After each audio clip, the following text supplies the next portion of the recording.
menghubungi. Ini sesuai dakwaan. Bukan saya bukan.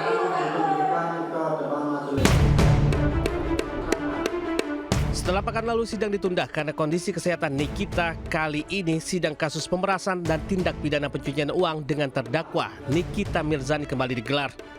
Sidang kali ini dengan agenda mendengarkan 2 saksi ahli yang dihadirkan jaksa penuntut umum. Pengamanan terlihat di sekitar luar pengadilan. Sebelumnya Nikita Mirzani dan asistennya Ismail Marzuki didakwa melakukan pemerasan terhadap Reza Gladys. Jaksa menyebut Nikita mengancam Reza melalui media sosial dan meminta uang 5 miliar rupiah agar berhenti membuat konten negatif. Meski sempat menyanggupi 4 miliar rupiah, Reza tetap melaporkan kasus ini ke Polda Metro Jaya. Tim Liputan iNews melaporkan.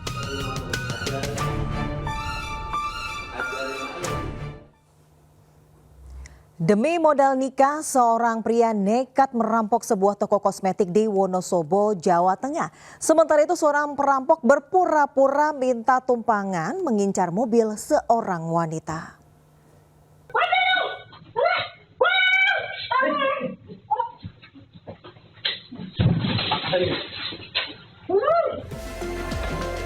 Seorang pria berusaha merampas kalung emas emak-emak di sebuah toko kosmetik di Selemberto, Wonosobo, Jawa Tengah. Korban berusaha melawan meski sudah ditodong senjata tajam. Karena korban berteriak minta tolong, pelaku pun akhirnya panik dan kabur membawa uang Rp200.000 milik korban. Setelah viral di media sosial, polisi menangkap pelaku di rumah calon istrinya di Banjarnegara. Kepada polisi, ia mengaku nekat merampok karena butuh uang untuk biaya pernikahan. Dalam penggeledahan, petugas menemukan barang bukti senjata tajam yang digunakan pelaku mengancam korban.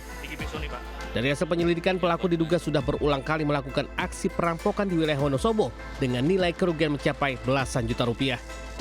Dan butuh modal sehingga effortnya, segala upaya yang bersangkutan dengan kemampuan yang dimiliki mungkin ya, akhirnya sudah tertutup apapun dia lakukan. Untuk mempertanggungjawabkan perbuatannya, pelaku kini mendekam di sel tahanan polisi dan terancam hukuman hingga 6 tahun penjara. Dari Wonosobo, Jawa Tengah, Didik Donoharto, iNews melaporkan. Kecelakaan bandara, kecelakaan berkelahi ini. Apes berniat memberi tumpangan mobil kepada pejalan kaki yang dikira seorang wanita, korban justru nyaris jadi korban perampokan. Dalam video amatir yang viral di media sosial, puluhan warga mengejar seorang pria yang diduga hendak melakukan percobaan perampasan mobil milik wanita pegawai otoritas bandara di Jalan Poros pintu masuk area Bandara Sultan Hasanuddin, Makassar, di Kabupaten Maros, Sulawesi Selatan. Pelaku diamuk warga, bahkan tangan pelaku diikat karena terus meronta dan berupaya melarikan diri. Aparat kepolisian Polsek kawasan Bandara Sultan Hasanuddin, Kabupaten Maros, segera mengevakuasi pelaku. Kejadian bermula saat pelaku yang duduk di kursi penumpang belakang tiba-tiba berupaya merampas ponsel dan menganiaya korban. Sontak korban panik dan turun dari mobil. Dan saat itulah pelaku mengambil alih kemudi mobil korban. Namun karena tak bisa mengendalikan laju mobil, pelaku terhenti usai menabrak pohon dan dikejar warga.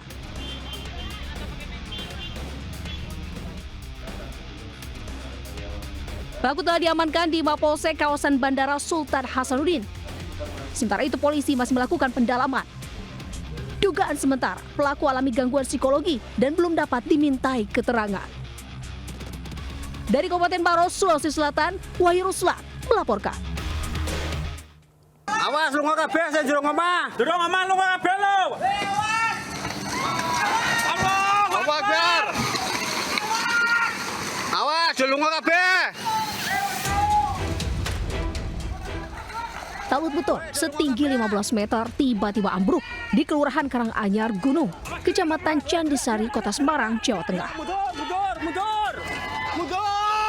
Allahu Akbar. Allahu Akbar.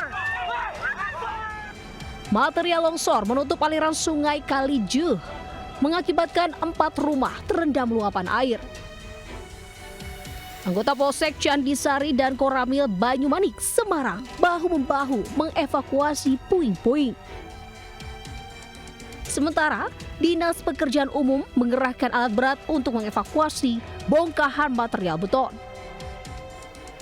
Dari keterangan warga, talut setinggi 10 meter itu ambruk diduga karena pondasinya sudah tak mampu menahan beban. Sebelumnya, sejumlah warga sempat melihat retakan di talut. Warga yang rumahnya terdampak kini terpaksa mengungsi. Sementara, tanggul yang rusak kembali diperbaiki pemiliknya. Di Semarang, Jawa Tengah, Andre Aprianto melaporkan.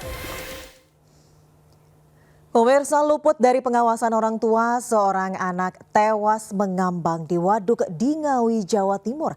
Jenazah korban ditemukan seorang petani yang hendak mengairi sawah.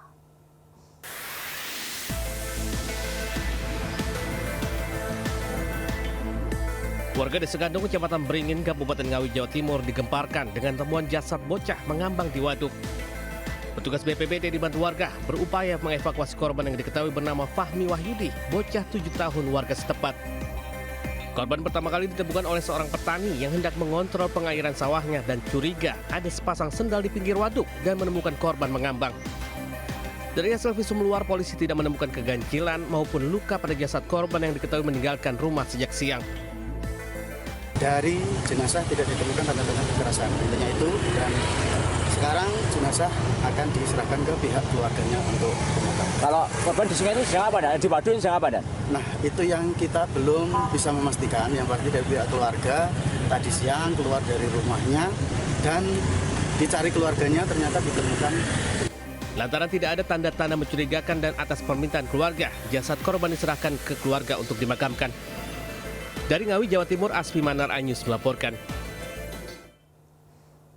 Pemirsa, seorang ibu muda berusia 24 tahun dan anaknya berusia 10 bulan tewas di dalam kamar di Lebak, Banten. Sementara itu, tulang belulang manusia ditemukan warga dalam pohon aren di Serdang Bedagai, Sumatera Utara.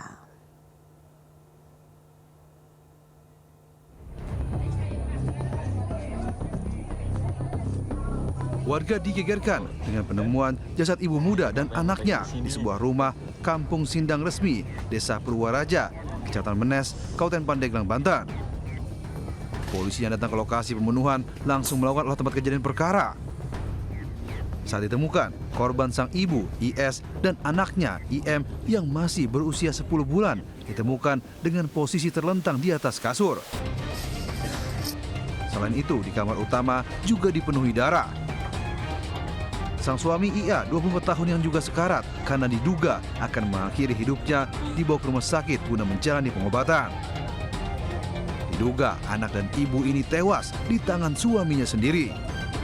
Jasad anak dan ibu ini pertama kali ditemukan oleh orang tuanya yang hendak membangunkan cucu dan anaknya. Ngelihat anak dulu, ya, sama cucu saya tuh, kok pada diem?